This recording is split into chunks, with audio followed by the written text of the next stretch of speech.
윤정은 47살이었습니다. 평생 한 남자만 믿고 살았습니다. 남편은 공무원이었고 자신은 작은 꽃집을 운영하며 두 아이를 키워냈습니다. 겉보기엔 단란한 가정이었습니다. 주말이면 함께 외식을 하고 명절이면 시댁에 함께 갔습니다. 하지만 그녀의 마음속은 늘 어딘가 허전했습니다. 남편은 집에 있어도 늘 먼 곳을 보는 것 같았고 윤정의 말에는 건성으로 대답했습니다. 그날도 평범한 퇴근길이었습니다. 윤정은 꽃집 문을 닫고 집으로 향하며 습관처럼 남편에게 전화를 걸었습니다. 여보, 저녁 뭐 먹을래? 냉장고에 삼겹살 있는데 구울까? 아니면 된장찌개 끓일까? 그런데 전화기 너머로 들려온 건 낯선 여자의 밝은 웃음소리였습니다. 오빠, 정말 재밌어요. 낄낄거리는 웃음과 함께 술잔 부딪히는 소리도 들렸습니다. 그리고 남편의 짧고 차가운 한마디.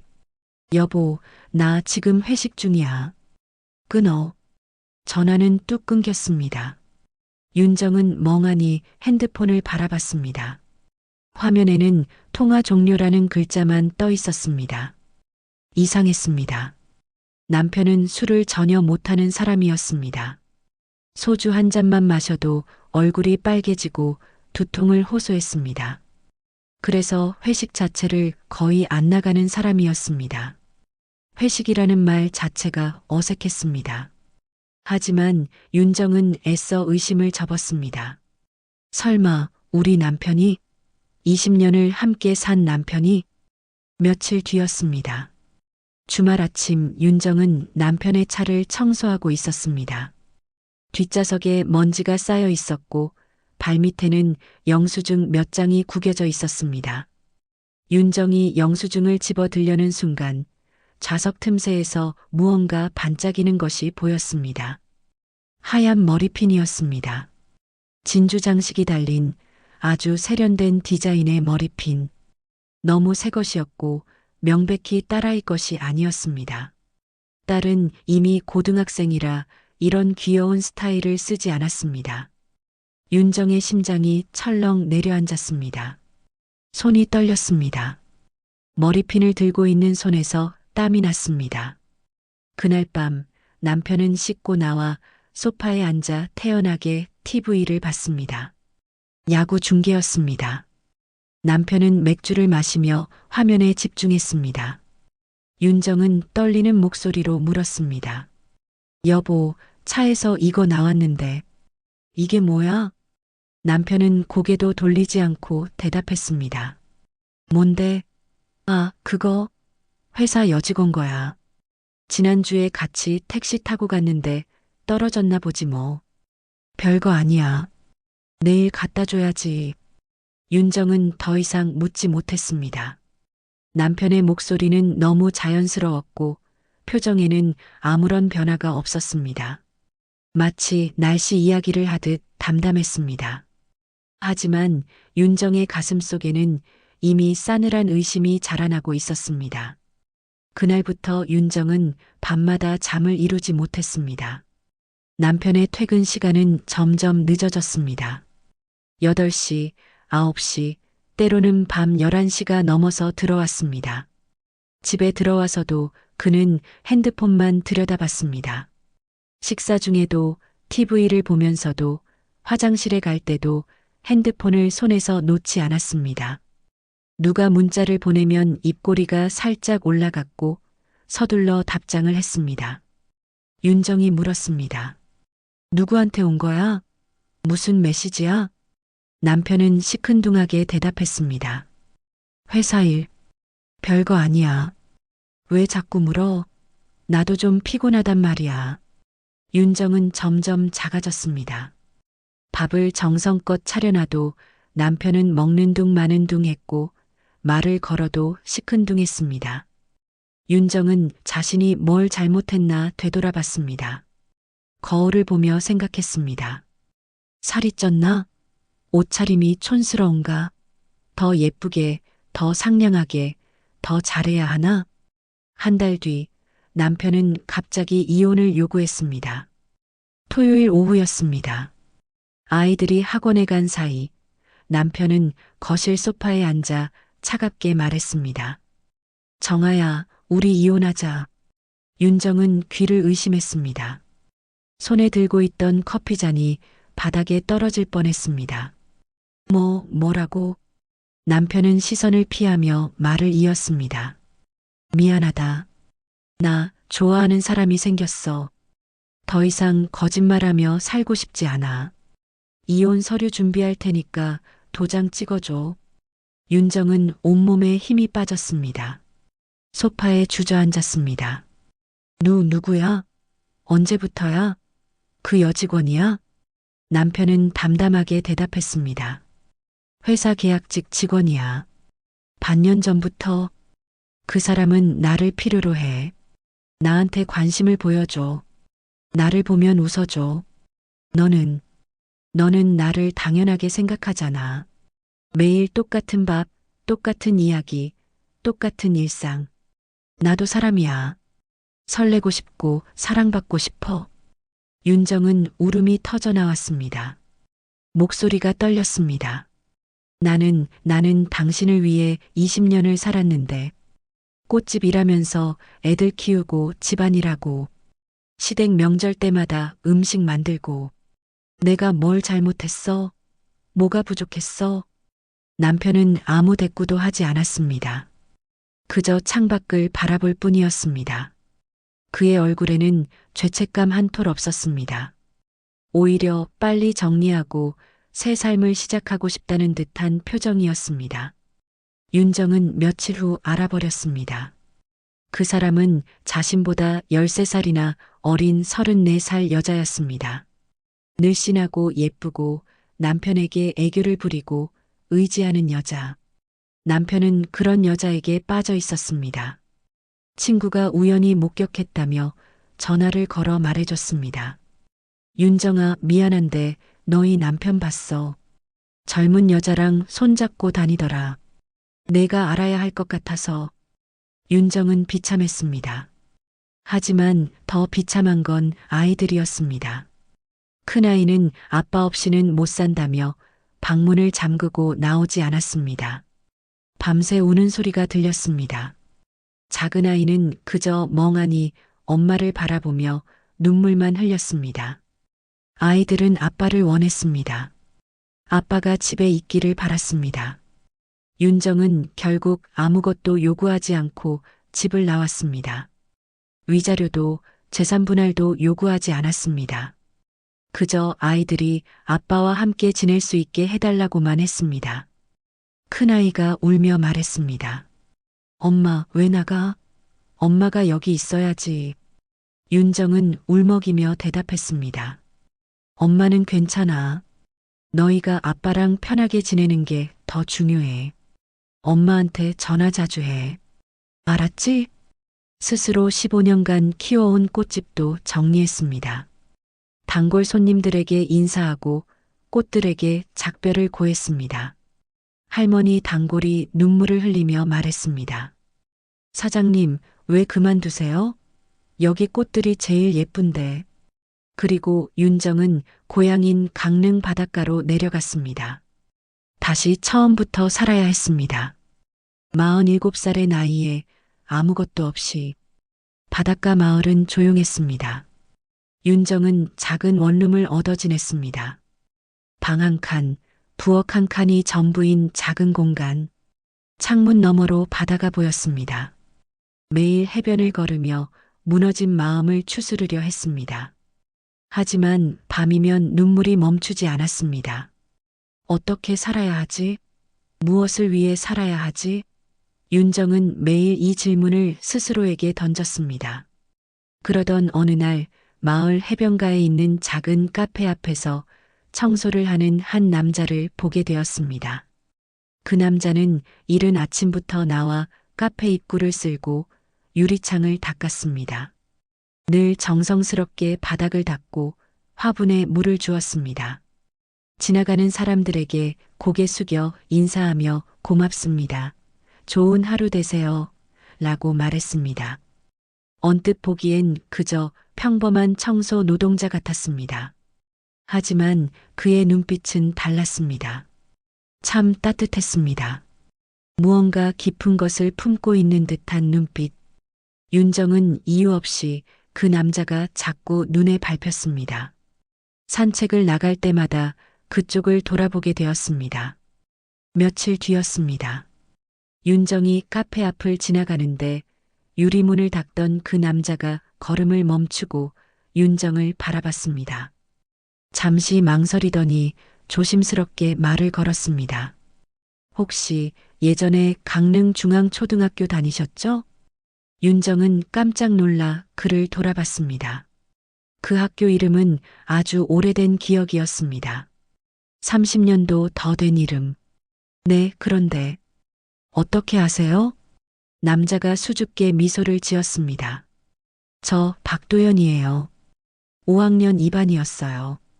기억 안 나시겠지만 저 정아 옆자리에 앉았었어요. 정아가 매일 김치 도시락 먹을 때 제가 반찬 나눠줬었잖아요. 윤정의 입이 벌어졌습니다. 박도연. 그 이름은 그녀의 기억 깊은 곳에 묻혀있던 이름이었습니다. 천천히, 아주 천천히 기억이 되살아났습니다. 어릴 적 윤정은 늘 반 아이들에게 놀림을 받았습니다. 아버지가 윤정이 5살 때 교통사고로 일찍 돌아가셨고 어머니는 새벽부터 밤까지 의류공장에서 일했습니다. 윤정의 교복은 늘 언니 것을 물려받아 헐렁했고 도시락은 언제나 김치와 밥만 덩그러니 들어 있었습니다. 반찬이 없어서가 아니라 어머니가 새벽에 나가느라 도시락을 싸줄 시간이 없었기 때문입니다. 아이들은 잔인했습니다. 야, 윤정아, 너 옷 왜 그래? 냄새 안 나? 집에 돈 없어? 급식비도 못 내잖아. 윤정은 교실 구석에서 고개를 숙이고 있을 뿐이었습니다. 점심시간이 제일 싫었습니다. 도시락 뚜껑을 열 때마다 아이들의 시선이 느껴졌기 때문입니다. 그때마다 도연이가 다가왔습니다. 그는 반에서 제일 부잣집 아들이었습니다. 아버지가 건설회사를 운영했고 큰 집에 살았습니다. 늘 깨끗한 옷을 입고 도시락에는 계란말이며 소시지며 갖가지 반찬이 가득했습니다. 하지만 도연이는 윤정에게만큼은 늘 다정했습니다. 자기 도시락 반찬을 윤정에게 나눠주고 윤정이 수학을 못 풀면 방과 후에 남아서 가르쳐줬습니다. 아이들이 윤정을 놀리면 도연이가 앞을 막아섰습니다. 야, 그만해. 정아는 우리 반에서 제일 착해. 너희가 뭘 안다고 그래? 어느 날이었습니다. 겨울이었고 눈이 펑펑 내렸습니다. 윤정은 추운 날씨에도 얇은 점퍼만 입고 학교에 왔습니다. 겨울 패딩을 살 돈이 없었기 때문입니다. 쉬는 시간 여자아이들이 윤정을 둘러싸고 놀렸습니다. 야, 너 옷 왜 그래? 겨울인데 점퍼만 입고 다녀. 집에 돈 없어? 불쌍해서 어떡해. 윤정은 아무 말도 못하고 고개만 숙였습니다. 눈물이 날 것 같았지만 울면 더 놀림을 받을까봐 꾹 참았습니다. 입술을 깨물며 참았습니다. 그때 도연이가 달려왔습니다. 그리고 여자아이들을 밀치고 윤정 앞에 섰습니다. 주머니에서 하얀 머리핀을 꺼내 윤정의 머리에 조심스럽게 꽂아주었습니다. 진주 장식이 달린 예쁜 머리핀이었습니다. 도연이가 따뜻하게 말했습니다. 괜찮아, 정아야. 정아는 꽃이야. 누가 뭐래도 예쁘니까 꼭 피어. 꼭 예쁘게 피어날 거야. 그 말은 어린 윤정에게 세상에서 가장 따뜻한 위로였습니다. 윤정은 그날 밤 집에 돌아와 머리핀을 바라보며 울었습니다. 기쁜 눈물이었습니다. 세상에 자기를 알아봐주는 사람이 있다는 게 너무 감사했습니다. 윤정은 그 머리핀을 보물처럼 간직했습니다. 매일 머리에 꽂고 학교에 갔습니다. 도연이를 볼 때마다 고맙다고, 정말 고맙다고 말했습니다. 도연아, 고마워. 진짜 고마워. 하지만 졸업 후 도연이는 갑자기 학교에 나오지 않았습니다. 중학교 입학식에도 나타나지 않았습니다. 나중에 동네 어른들에게 들은 이야기로는 도연이 아버지가 사업에 실패해서 밤에 짐을 싸서 도망갔다고 했습니다. 빚쟁이들이 집을 차압하고 도연이네 가족은 어디론가 사라졌습니다. 윤정은 도연이를 찾으려 했습니다. 하지만 연락처도 주소도 알 수 없었습니다. 그 후로 윤정은 도연이를 다시 볼 수 없었습니다. 세월이 흘렀고 그 기억은 점점 희미해졌습니다. 하지만 그 하얀 머리핀만큼은 윤정의 서랍 깊숙한 곳에 간직되어 있었습니다. 그런데 지금 그 도연이가 눈앞에 서 있었습니다. 48살의 중년 남자가 되어 바닷가 카페에서 청소를 하는 모습으로 윤정은 떨리는 목소리로 물었습니다. 도연 씨, 정말 도연 씨 맞아요? 도연이 씁쓸하게 웃었습니다. 네, 정아. 나 도연이 맞아. 많이 변했지? 나도 이제 늙었어. 윤정의 눈에 눈물이 고였습니다. 그동안 어떻게 지내셨어요? 도연이 한숨을 쉬었습니다. 잘 지내진 못했죠. 아버지가 빚을 지고 도망가는 바람에 저도 중학교를 그만뒀어요. 어머니랑 동생이랑 셋이서 서울로 올라갔죠. 이것저것 일하며 살았어요. 공사장도 다니고 식당도 다니고 택배도 했어요. 손에 못 잡아본 일이 없어요. 도연이 잠시 말을 멈췄다가 이어갔습니다. 한때는 노숙도 했어요. 어머니가 암으로 돌아가시고 나서 한동안 삶의 의미를 잃었거든요. 길거리에서 잤어요. 겨울에는 지하철역에서, 여름에는 공원 벤치에서, 그러다가 복지관에서 도움을 받고 다시 일어섰죠. 이제야 좀 자리 잡았어요. 여기서 경비 겸 청소 일하면서 밤에는 바리스타 자격증 공부하고 있어요. 언젠가는 제 카페를 열고 싶거든요.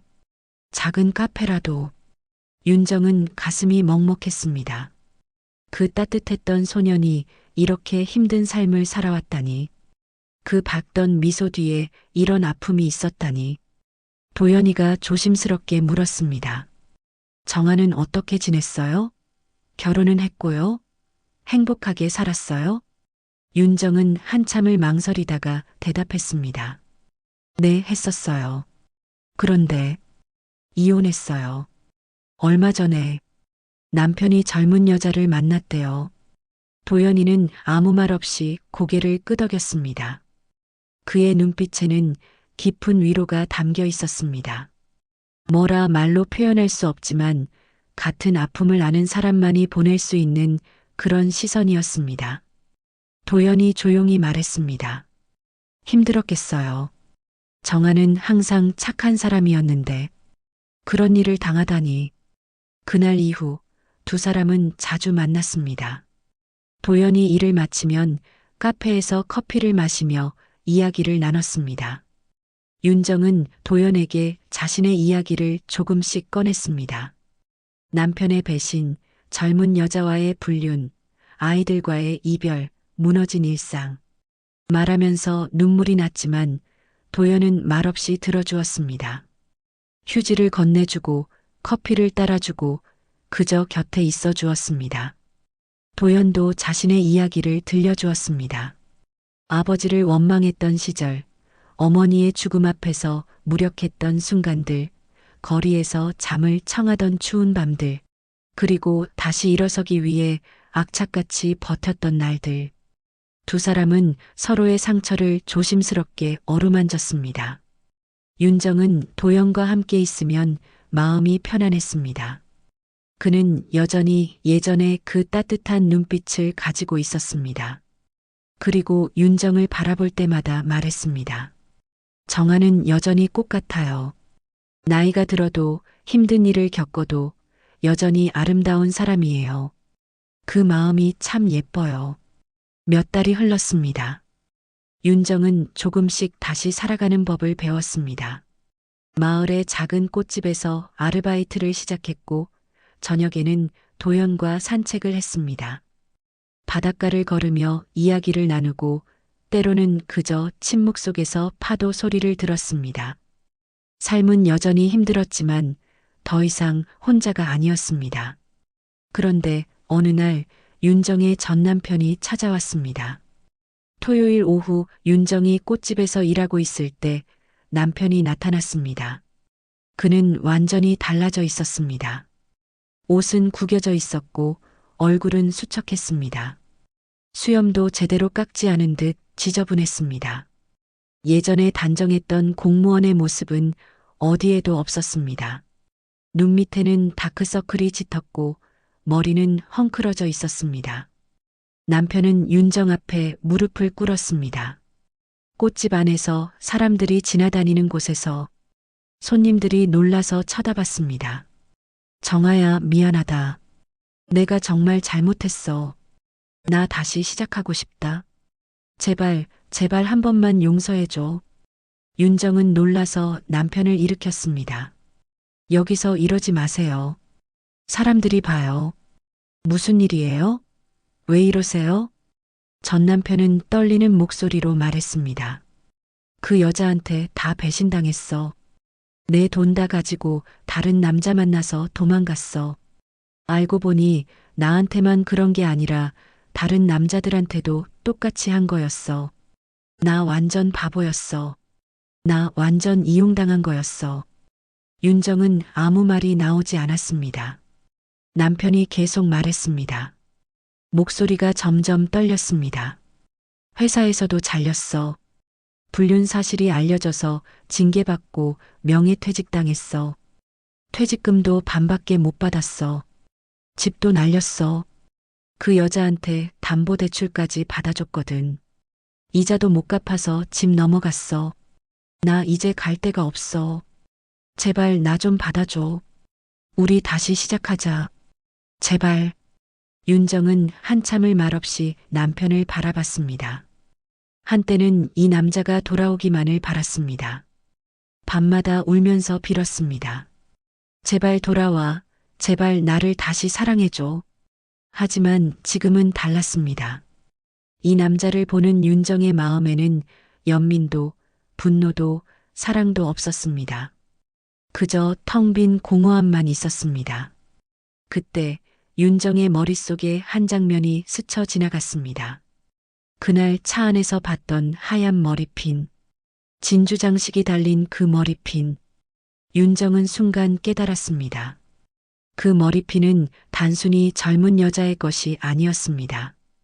그것은 어릴 적 도연이가 자신에게 꽂아줬던 바로 그 머리핀과 똑같은 모양이었습니다. 우연이었을까요? 아니면 운명의 신호였을까요? 윤정은 깨달았습니다. 세상은 참 이상했습니다. 그때 차 안에 떨어져 있던 머리핀 하나가 이제 다시 그녀를 제자리로 데려온 것입니다. 그 머리핀은 신호였습니다. 당신이 돌아가야 할 곳은 여기가 아니라고, 진짜 당신을 아껴줄 사람이 따로 있다고, 당신을 꽃이라고 불러줄 사람이 기다리고 있다고. 윤정은 천천히 입을 열었습니다. 목소리는 떨리지 않았습니다. 이제야 알겠어요. 나를 구해준 건 돈도, 지위도, 남편이라는 이름도 아니었어요. 나를 진짜로 믿어준 단 한 사람, 그 사람의 마음이었어요. 나를 꽃이라고 불러준 사람. 전 남편은 어리둥절한 표정으로 윤정을 바라봤습니다. 무슨 소리야? 누구 말이야? 너 다른 남자 만났어? 윤정은 조용히 말을 이었습니다. 미안해요. 이제 저도 제 인생을 살고 싶어요.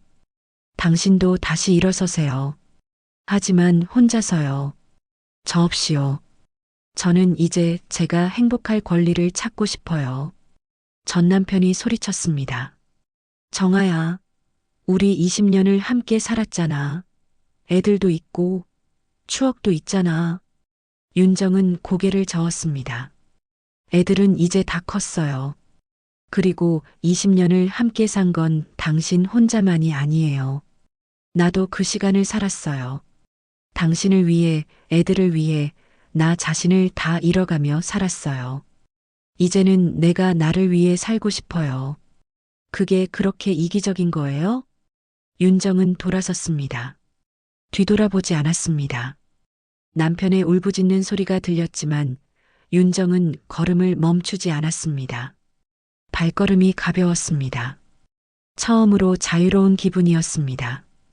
그날 밤 윤정은 바닷가를 걸었습니다. 바람이 불었고 파도 소리가 들렸습니다. 달이 밝았습니다.